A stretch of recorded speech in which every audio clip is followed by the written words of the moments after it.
Hi everyone, welcome to our channel Konaseema రుచులు. ఈరోజు మన వీడియోలో కారప్పొడి చూపిస్తున్నానండి. చాలా రుచిగా ఉంటుంది, చాలా సింపుల్గా చేసుకోవచ్చు. ఎప్పుడైనా నోరు బాగాలేనప్పుడు, నోటికి ఏమీ తినబుద్ధి కానప్పుడు ఈ కారప్పొడి ట్రై చేసి చూడండి. నోటికి కారం కారంగా భలే రుచిగా ఉంటుంది. అన్నం, ఇడ్లీలోకి తినచ్చు. కారప్పొడికి ధనియాలు 1 కప్పు తీసుకున్నాను. ఇవి 100 గ్రాముల వరకు ఉన్నాయి. ఈ కారప్పొడి ధనియాలతో చేస్తాము. స్టవ్ ఆన్ చేసి ప్యాన్ పెట్టి నూనె వేసుకోవాలి. వీలుంటే గనక వేరుశనగ నూనె కానీ పప్పు నూనె కానీ అయితే ఇంకా బాగుంటుంది. బాలింతలకు కానీ పథ్యం చేసే వాళ్ళకి కానీ అయితే పప్పు నూనెతో చేస్తే ఆరోగ్యానికి మంచిది. నూనె వేడయ్యాక కారానికి సరిపడా ఎండుమిరపకాయలు వేసి ఫ్రై చేసుకోవాలి. నేను 100 గ్రాముల ధనియాలకి 30 ఎండుమిరపకాయలు తీసుకున్నానండి. అంటే ఈ కారపొడి కాస్త కారంగా ఉంటేనే బాగుంటుంది. కారం తక్కువ తినే వాళ్ళైతే తగ్గించి వేసుకోవచ్చు. చూడండి, ఇలా వేగినాయి కదా. ఇప్పుడు ఇవి మిక్సీ జార్లోకి తీసుకోవాలి. ఇప్పుడు అదే నూనెలో ధనియాలు వేసుకోవాలి. 1 కప్పు ధనియాలు, 1 కప్పు ధనియాలకి అదే కప్పుతో 1/2 కప్పు జీలకర్ర వేసుకోవాలి. మీడియం ఫ్లేమ్లో దోరగా వేయించుకోవాలి. ఇవి చాలా త్వరగా వేగుతాయండి. ఇలా అటు ఇటు కలుపుతూ ఉండాలి, మాడకుండా సమానంగా వేగుతాయి. చూడండి, ఇవి సగం వేగినాయి కదా. ఇలా సగం వేగాక 1 గుప్పెడు కరివేపాకు వేసుకోవాలి. కరివేపాకు వేసి ఫ్రై చేసుకోవాలి. ముందే వేసుకోక్కర్లేదండి. ధనియాలు, జీలకర్ర సగం పైన వేగాక వేసుకుంటే సరిపోతుంది. చూడండి, వీళ్ళ బాగా వేగినాయి కదా. ఈ విధంగా వేగాలి.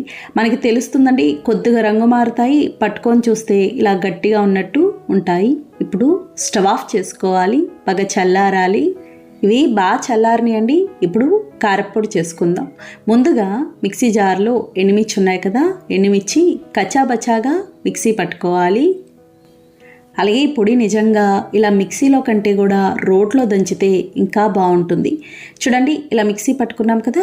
ఇప్పుడు ఇందులో మనం ముందుగా వేయించుకున్న ధనియాలు, జీలకర్ర, కరివేపాకు అవన్నీ ఉన్నాయి కదా, అదంతా వేసుకోవాలి.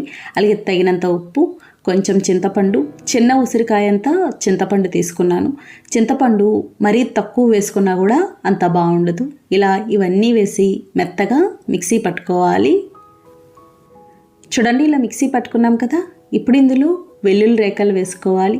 పెద్ద వెల్లుల్లిపాయ 1 తీసుకున్నాను. వెల్లుల్లి ఇలా చివర్లో వేసుకోవాలండి.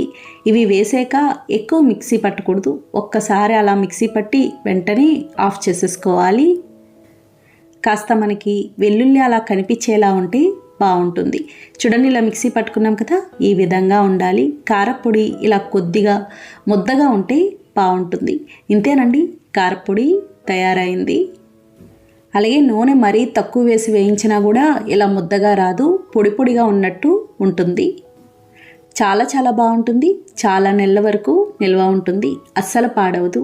ఇది ముఖ్యంగా బాలింతల కోసం చేస్తూ ఉంటారండి. అలాగే పథ్యం చేసే వాళ్ళు ఎవరైనా కూడా తినచ్చు. నోటికి కారం కారంగా ఉండి బాగుంటుంది.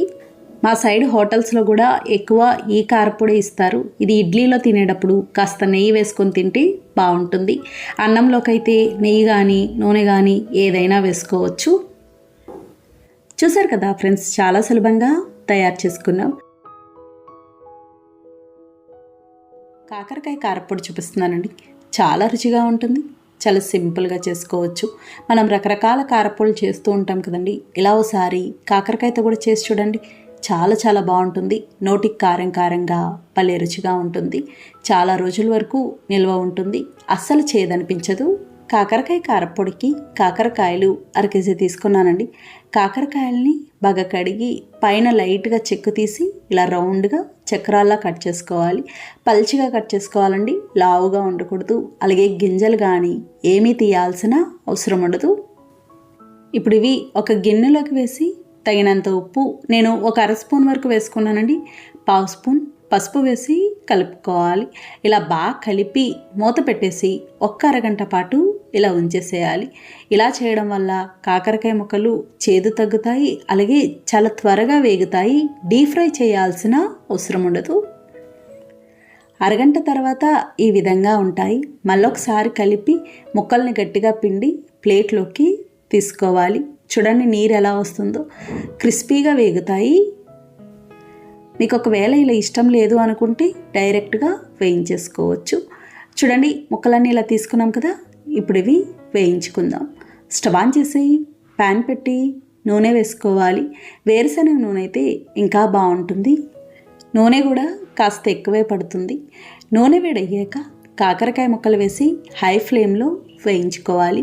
సగం వేగేంత వరకు హై ఫ్లేమ్లో ఉండాలండి, తర్వాత మీడియం ఫ్లేమ్లో పెట్టుకోవచ్చు. ఇలా మధ్య మధ్యలో కలుపుతూ ఉండాలి, సమానంగా వేగుతాయి. చూడండి, ఇలా సగం వేగినాయి కదా, ఇలా సగం పైన వేగాక మీడియం ఫ్లేమ్లో పెట్టి వేయించుకోవాలి. చూడండి, ఈ విధంగా వేగాలి. ఇలా ఎర్రగా క్రిస్పీగా వేగితే సరిపోతుంది.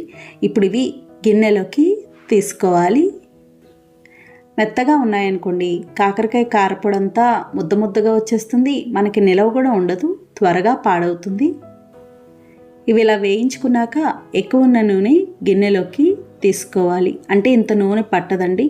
ఇప్పుడు ఇందులో 2 స్పూన్ల పచ్చిశనగపప్పు, 2 స్పూన్ల మినప్పప్పు వేసి మీడియం ఫ్లేమ్లో వేయించుకోవాలి. మీకు అంతగా నూనె బాగా తక్కువ ఉంది అనిపిస్తే మనం తీసేసిన నూనెలో నుంచి ఇంకొక స్పూన్ వరకు వేసుకోవచ్చు. మీ దగ్గర పొట్టు మినప్పప్పు లేకపోతే కనుక చాయ్ మినప్పప్పు కూడా వేసుకోవచ్చు. చూడండి, ఇవి ఇలా సగం వేగినాయి కదా, ఇలా సగం వేగాక 4 స్పూన్ల ధనియాలు, 1 స్పూన్ జీలకర్ర వేసి మీడియం ఫ్లేమ్లో వేయించుకోవాలి. పప్పులు సగం పైన వేగాక ఇవి వేసుకుంటే అన్నీ సమానంగా వేగుతాయి. 1/2 కేజీ కాకరకాయలకి ఇవి కరెక్ట్గా సరిపోతాయి. చూడండి, ఇవి ఇలా బాగా వేగినాయి కదా, ఈ విధంగా ఉండాలి.